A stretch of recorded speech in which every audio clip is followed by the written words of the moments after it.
Hello friends, Neena की easy cooking vlog में आप सबका बहुत बहुत स्वागत है। आज मैं आपके साथ चिली गार्लिक पराठे की रेसिपी शेयर करने जा रही हूँ।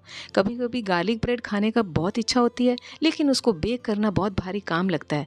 तो इस पराठे की रेसिपी को ज़रूर ट्राई करें। इस पराठे में मैंने गार्लिक ब्रेड का फ्लेवर दिया हुआ है और इसको बनाना बहुत ही आसान है। 15 से 20 मिनट में ये पराठा बनकर तैयार हो जाएगा। खाने में भी इस टेस्टी पराठे का कोई मैच नहीं है। तो आप इस पराठे की रेसिपी को ज़रूर ट्राई करें और बड़ी मज़ेदार और बहुत ही फ्लेकी पराठा बने के तैयार हो जाएगा। तो चलिए शुरू करते हैं हम रेसिपी को।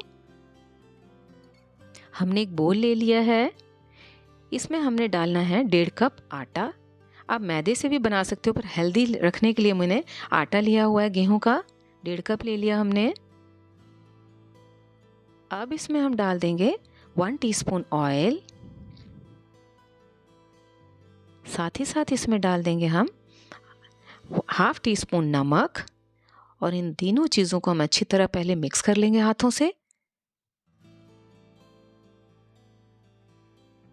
अब इसमें थोड़ा थोड़ा पानी डालकर हमने एक अच्छा सा डो बना लेना है, जैसे हम रोटी के आटा लगाते हैं उसी तरह का। तो देखें, इस तरह से हमने डो बना लिया।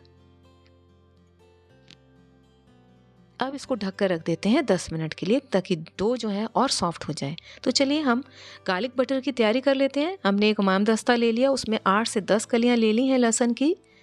लहसुन जो है कूट के लें, इससे जो फ्लेवर है बटर में बहुत ही अच्छा शानदार आएगा। तो लीजिए, हमने इसको भी कूट लिया अच्छी तरह से। ये देखें, इस तरह से हमने ले लिया कूट कर। अब इसको हम इस बटर में 2 टेबलस्पून बटर लिया हुआ है, रूम टेम्परेचर में है ये। उसमें हमने इस कूटे हुए गार्लिक को डाल देना है, क्योंकि हमने इसका फ्लेवर देना है गार्लिक का बटर में। ये देखें, इस तरह से हमने क्रश्ड गार्लिक ले लिया बटर में। अब इसमें डाल देंगे 1 टीस्पून ऑरेगनो। साथ ही साथ इसमें डाल देंगे हम 1 टीस्पून चिली फ्लेक्स। अब इन तीनों को हम अच्छी तरह से मिक्स कर लेंगे, जिससे कि एक पेस्ट बन जाए। ये देखें, इस तरह से हमने मिक्स कर लेना है और इसका एक पेस्ट तैयार हो जाएगा इस तरह से। इधर हमारे आटे को भी 10 मिनट हो गए, इसको भी हम थोड़ा सा मसल लेते हैं और इनकी बड़ी बड़ी लोइयां तोड़कर रख लेते हैं। इतने से आटे से हमें 4 पराठे तैयार हो जाएंगे। ये देखें, इस तरह से हमने लोइयां तोड़कर रख ली। अब हम इसको बेलेंगे। तो हमने इसमें गार्लिक बटर ले लिया है, साथ ही साथ थोड़ा सा आटा लिया हुआ है और ऑयल और थोड़ा सा चॉप्ड कोरिएंडर धनिया ले लिया है। तो चलिए, इस लोई को हम थोड़ा सा आटा लगा लेते हैं ऐसे। अब इसको बेल लेंगे, एक बड़ी रोटी की तरह थोड़ा थोड़ा आटा लगाकर इसको हम डस्ट करके हम इसको एक बड़ा सी रोटी बेल लेंगे इस तरह से। देखें, अब इसमें जो हम गार्लिक का जो हमने बटर बनाया हुआ है, उसकी पेस्ट को हमने इसमें ब्रश के हेल्प से सारे रोटी पे इवनली स्प्रेड कर देना है। ये देखें, इस तरह से सब तरफ में हमने इसको लगा देना है।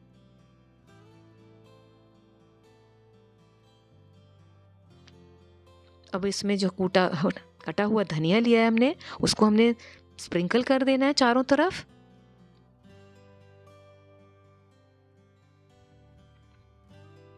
इस तरह से डाल दें और इसको हल्के हाथों से दबा दें, जिससे कि ये इसमें चिपक जाए अच्छी तरह से। हल्के हाथों से ऐसे दबा देना है।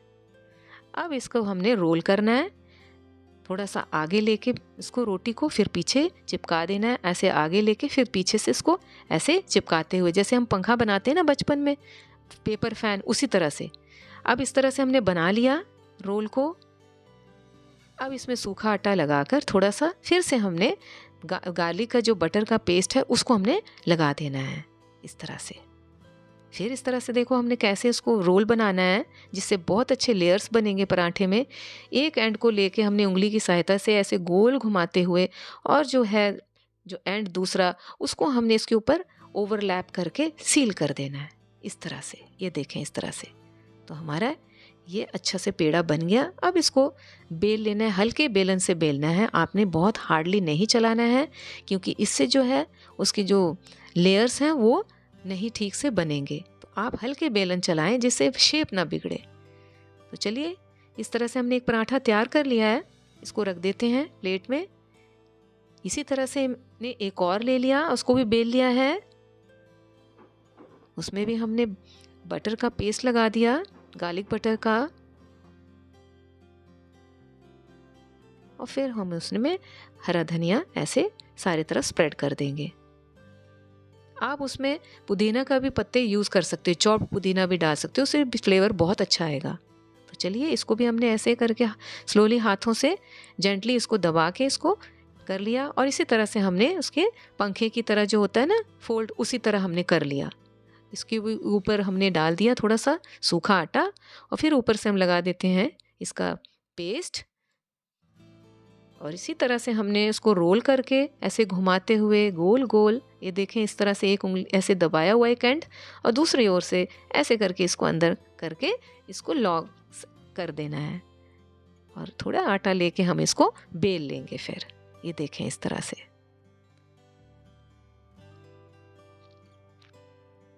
ध्यान रखें आपने बेलन को ज़्यादा हार्डली नहीं प्रेस करना है। ये देखिए हमने 2 पराठे बना लिए हैं। अब इसके आगे की प्रिपरेशन करते हैं, पराठे सेकने की प्रिपरेशन करते हैं। तो हम यहाँ तवा गरम हो गया है, इस पर हम डाल देते हैं पराठा। एक तरफ से सिक जाएगा, फिर हम इसको फ्लिप कर लेंगे।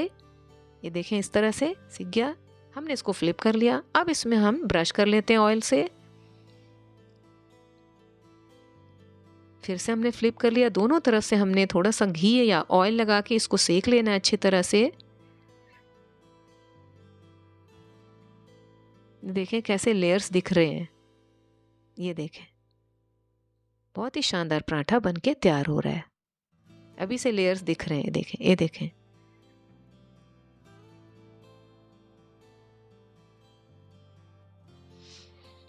तो इसको हम निकाल लेते हैं। हमारा पराठा तैयार हो गया है, गार्लिक ब्रेड जैसे फ्लेवर देने वाला पराठा, मज़ेदार। इसको आप दही से या किसी डिप के साथ, किसी के साथ भी एंजॉय करें, बहुत ही शानदार है।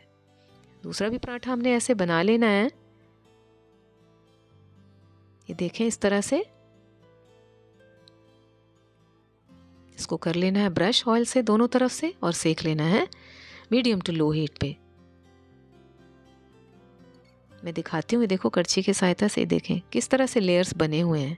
खाने में भी उतना ही मज़ेदार, बाहर से क्रंची और अंदर से सॉफ्ट, बहुत ही लजीज पराठा। इसके साथ चाहे सब्जी ना भी हो तो you can enjoy this parathas.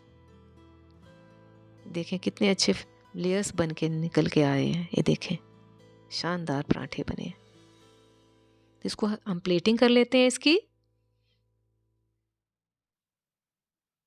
मैं तो इसको सर्व कर रही हूँ थोड़े से अचार के साथ।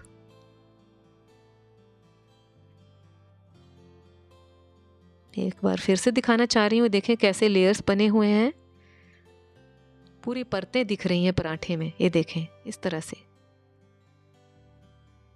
बहुत ही मज़ेदार पराठे बनके तैयार हो गए। मैं इसको सर्व कर रही हूँ थोड़े से अचार के साथ और थोड़ी सी सॉस के साथ। आप इसका मज़ा दही, मक्खन या चाय के साथ भी ले सकते हो। तो आपको मेरी रेसिपी कैसी लगी ज़रूर ट्राई करिएगा और कमेंट करके बताइएगा। अगर मेरी रेसिपी ज़रा सी भी अच्छी लगी है तो एक स्माइल के साथ लाइक, शेयर और सब्सक्राइब ज़रूर करिएगा।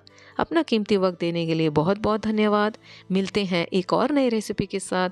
Thanks for watching friends, bye.